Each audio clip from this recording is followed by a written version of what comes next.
इतिहास की किताबों में अक्सर एक बात बहुत शान से बताई जाती है।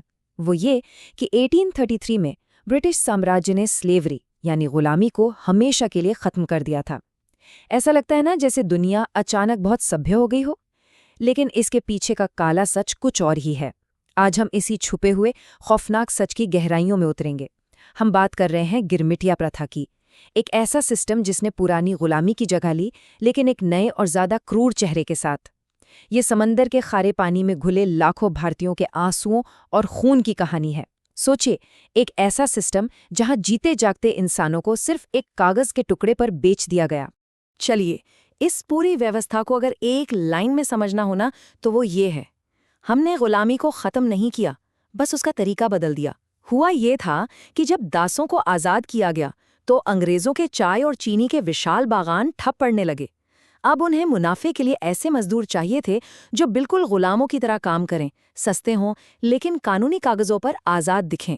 और उस वक्त भारत का हाल क्या था? ब्रिटिश नीतियों और भयंकर अकाल की वजह से गांव के गांव भुखमरी का शिकार थे।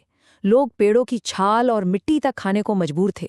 बस इसी बेबसी का फायदा उठाया गया और जन्म हुआ इतिहास के सबसे बड़े धोखे का।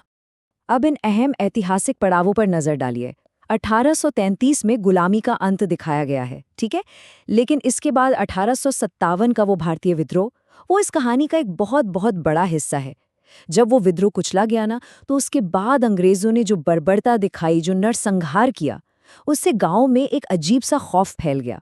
लोगों को लगने लगा कि जिंदा बचना है तो अपनी मातृभूमि छोड़नी ही पड़ेगी। इस दहशत ने एक ऐसा जाल बुना जिसमें बेबस लोग खुद ब खुद फंसते चले गए। आंखों में खौफ और पेट में भूख लिए वो अपना ही घर छोड़ने को तैयार हो गए। और यहीं से शुरू होता है छलावे का खेल। एक तरफ झूठे वादे और दूसरी तरफ खौफनाक हकीकत। उस वक्त गांव-गांव में अरकटिया कहलाने वाले दलाल घूमते थे। ये फरिश्तों का मुखौटा पहनकर आते थे और कर्ज में डूबे किसानों, बेसहारा महिलाओं को मारीच यानी मॉरिशस का सपना दिखाते थे। वादे क्या थे? महीने के 8-10 रुपए, भर पेट खाना और एक ऐसी जमीन जो सोना उगलती है। अब भूख से मरते इंसान के लिए तो ये किसी जन्नत के बुलावा से कम नहीं था ना। लेकिन हकीकत में ये उन्हें हमेशा के लिए एक ऐसे नर्क में धकेलने वाला था जहां सिर्फ और सिर्फ अंतहीन शोषण था। अच्छा, एक अहम बात, ये गिरमिटिया नाम आखिर पड़ा कैसे? दरअसल ये अंग्रेजों के शब्द एग्रीमेंट का बिगड़ा हुआ रूप था। अनपढ़ और सीधे साधे गांव वालों ने इस कागज के टुकड़े को गिरमिट कहना शुरू कर दिया। पर असल में ये सिर्फ कोई कागज नहीं था। इस पर लगा एक अंगूठा सीधे मौत के वारंट पर दस्तखत करने जैसा था। एक बार अंगूठा लग गया तो खेल खत्म। पीछे मुड़ने का, परिवार के पास वापस जाने का कोई रास्ता नहीं। इसके बाद परिवारों को मालगाड़ियों में जानवरों की तरह भरकर उनके रोते बिलखते अपनों से दूर बंदरगाहों की तरफ ले जाया जाने लगा। इस खौफनाक सफर को नाम दिया गया ब्लैकबर्डिंग। और ये कोई आम समुद्री यात्रा नहीं थी। ये पूरी तरह से छल और धोखे से की गई इंसानी तस्करी थी। जब इन मजदूरों को कलकत्ता के हुगली तट या मद्रास के बंदरगाहों पर लाया जाता, तो डिपो में इनकी चेकिंग कैसे होती थी बताए? बिल्कुल वैसे ही जैसे मवेशियों के बाजार में जानवरों की होती है। उनके दांत देखे जाते, सीना नापा जाता, कमजोर लोगों को धक्के मारकर निकाल दिया जाता। कई महिलाओं को तो बाकायदा अगवा करके लाया गया था। और जब उन विशाल जहाजों का लंगर उठता था ना, तब जाकर इन थकी हुई आंखों को एहसास होता था कि वो जो गांव में जन्नत का सपना देखा था, वो अब एक भयानक दुस्वप्न बन चुका है। ये जो नंबर है ना 4, ये सिर्फ एक नंबर नहीं है। ये उन 4 महीनों का प्रतीक है जो इन मजदूरों ने समंदर की छाती पर तैरते हुए उन ताबूतों में बिताए। जहाज के निचले हिस्सों में, जहां सूरज की एक किरण तक नहीं पहुंचती थी, इंसानों को बोरियों की तरह ठूंस दिया गया था। जगह इतनी कम कि इंसान सीधा खड़ा भी नहीं हो सकता। जरा सोचिए उस मंजर के बारे में। हवा की कमी, चारों तरफ उल्टी और मलमूत्र की बदबू और पूरे 4 महीने तक एक ही जगह पर पड़े रहने की घुटन। तूफानी लहरों के बीच वो सफर सच में जीते जी नर्क की यात्रा बन गया था। उस अंधेरे और घुटन भरे माहौल का सच रोंगटे खड़े कर देने वाला है। वहां हैजा और चेचक जैसी बीमारियां आग की तरह फैलने लगी। लेकिन उन जहाज़ों के गोरे कप्तानों के दिल में कोई दया नहीं थी। अगर कोई मजदूर बीमार पड़ता या उसकी सांसें टूटने लगतीं, तो उसे इलाज नहीं मिलता था, बल्कि उसके पैरों में लोहे का भारी वजन बांधकर उसे जिंदा या मुर्दा समंदर में भूखी शार्क मछलियों के आगे फेंक दिया जाता था। उनके लिए ये इंसान थे ही नहीं, ये तो बस उनका माल था, इन्वेंट्री थी, जिसका नुकसान वो अपनी डायरी में चुपचाप दर्ज कर लेते थे। समंदर पार करने के बाद मॉरिशस, फिजी या गुयाना पहुंचने पर क्या हुआ? ये नंबर 18 उसी दर्द को बयां करता है। ये उनके काम करने के घंटे थे। सुबह 4 बजे सायरन बजता और फिर लगातार 18 घंटे कीचड़ और चिलचिलाती धूप में गन्ने के खेतों में कमर तोड़ मेहनत। अगर थकान से किसी की कमर एक पल के लिए भी सीधी होती ना, तो ओवरसियर का चाबुक उसकी नंगी पीठ की खाल उधेड़ देता था। और वो 8 रुपए महीने का वादा, वो भी झूठा निकला। आधी पगार तो खाने और कपड़ों के नाम पर पहले ही काट ली जाती थी। पसीने और खून से लथपथ वो शरीर अब सिर्फ एक मशीन बन चुके थे। अब यहाँ एक बहुत ही भयानक बात समझने वाली है। ये नई व्यवस्था पुरानी गुलामी से भी ज्यादा क्रूर कैसे थी? देखिए, पुराने गुलामों को मालिक अपनी संपत्ति मानते थे। उन्हें खरीदने में पैसा लगता था, तो उन्हें जिंदा रखने के लिए कम से कम खाना और इलाज तो दिया जाता था। लेकिन ये गिरमिट या मजदूर, ये तो महज 5 साल के अग्रीमेंट पर आए किराए के मजदूर थे। अगर एक मर भी जाता तो मालिक बस भारत एक चिट्ठी भेजता और नया ऑर्डर तैयार। क्योंकि भारत में भुखमरी के मारे सस्ते मजदूरों की कोई कमी थोड़ी थी। इन्हें पूरी तरह से इस्तेमाल करके फेंक देने वाला डिस्पोजेबल सामान समझा गया।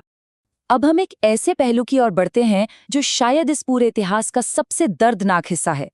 इन मजदूरों के जत्थे में केवल 40% महिलाएं होती थीं, और इस कम संख्या का सीधा मतलब था भयानक शोषण। ये बेसहारा औरतें गोरे मालिकों और सैनिकों की हवस का सीधा शिकार बनती थीं। दिन भर खेतों में जानवरों की तरह पसीना बहाने के बाद जब रात होती तो इन्हें गोरे मालिकों की जागीर समझकर इनका शारीरिक और मानसिक शोषण किया जाता था। उनकी वो बेबसी, वो खामोशी, उसके पीछे का दर्द शायद शब्दों में कभी पिरोया ही नहीं जा सकता। और अगर कोई महिला इस दरिंदगी का विरोध करने की हिम्मत करती तो उसका जो अंजाम होता वो बयां करना भी भारी लगता है। विरोध करने पर उन्हें गर्म लोहे की छड़ों से दागा जाता था। और भी खौफनाक ये कि उनके संवेदनशील अंगों में लाल मिर्च का पाउडर झोंक दिया जाता ताकि वो तड़प तड़प कर दम तोड़ दे। ये जुल्म इतने भयानक थे कि कई लाचार पतियों ने अपनी ही पत्नियों का खुद गला रेत दिया, सिर्फ इसलिए ताकि वो उन्हें इन गोरे भेड़ियों के टॉर्चर से बचा सकें। ये एक ऐसा गहरा मानसिक आघात था जिसने आने वाली कई पीढ़ियों को झकझोर कर रख दिया। इतिहास का एक और बहुत ही हैरान करने वाला और अंधकारमय सच है। आपने शायद कभी अंग्रेजी मुहावरा गोइंग डूलली सुना हो, जिसका मतलब होता है पागल हो जाना। आपको जानकर हैरानी होगी कि इसकी जड़ें महाराष्ट्र के देवलाली कैंप से जुड़ी हैं। होता ये था कि इंग्लैंड वापस जाने के लिए जहाज़ों का इंतजार करते करते कई अंग्रेज सैनिक मानसिक रूप से विक्षिप्त होने लगते थे। इसे उन्होंने डूलली टैप कहा, और अपनी इस कुंठा को मिटाने के लिए उन्होंने भारत की मजबूर बेटियों का जमकर शोषण किया।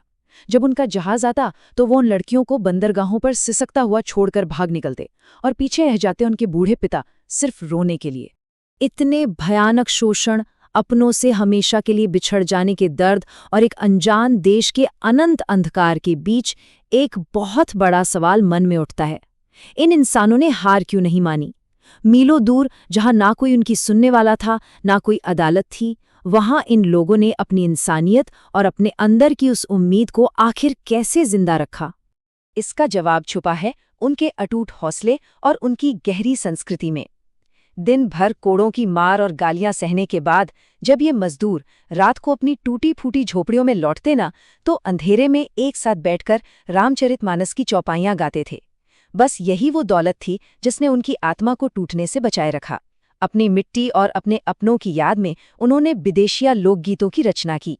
आज भी अगर आप कैरेबियन जाएं तो वहां की हवाओं में इन गीतों की गूंज और उस पुराने दर्द को महसूस कर सकते हैं।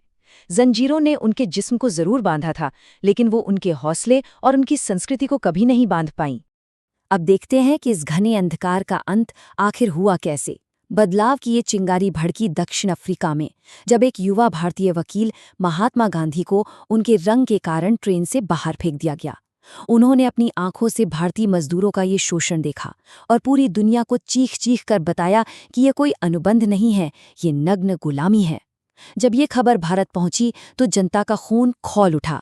मदन मोहन मालवीय और गोपाल कृष्ण गोखले जैसे कद्दावर नेताओं ने इसका पुरजोर विरोध किया, और आखिरकार भारी जन दबाव के आगे झुकते हुए 1 जनवरी 1920 को इस खूनी गिरमिटिया प्रथा को हमेशा के लिए गैर कानूनी घोषित कर दिया गया। लेकिन 1920 में सिस्टम खत्म होने के बाद भी इस कहानी का एक दर्दनाक मोड़ अभी बाकी था। जब ये मजदूर आज़ाद हुए तब तक बहुत देर हो चुकी थी। भारत में उनका अपना कहने को कोई नहीं बचा था। और सबसे बड़ी विडंबना देखिए, समंदर यानी काला पानी पार करने की वजह से उनके अपनों ने ही उन्हें ठुकरा दिया था। वो लोग कभी अपनी मातृभूमि लौट नहीं पाए, कभी अपने गांवों की उस मिट्टी को दोबारा छू नहीं सके जिसके लिए वो तरसते रहे। एक बहुत गहरे भावनात्मक अलगाव के साथ उन्हें उन्हीं अनजान विदेशी टापुओं को हमेशा के लिए अपना घर मानना पड़ा।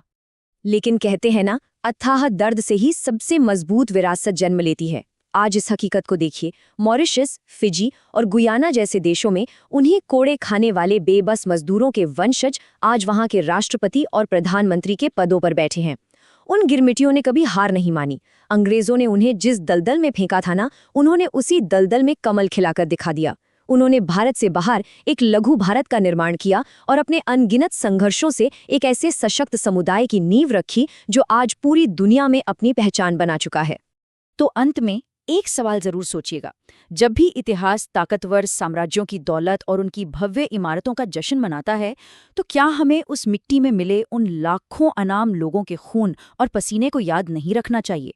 वो गुमनाम गिरमिटिया जो बिके तो एक कागज के टुकड़े पर थे, लेकिन जिन्होंने अपने अदम्य साहस से इतिहास का सीना चीर दिया। ये इतिहास हमें सोचने पर मजबूर करता है कि आज की इस आधुनिक दुनिया की असल कीमत आखिर चुकाई किसने है। इस गहरी खामोशी और इस महान बलिदान को समझना ही इतिहास से हमारा सबसे सच्चा सबक है।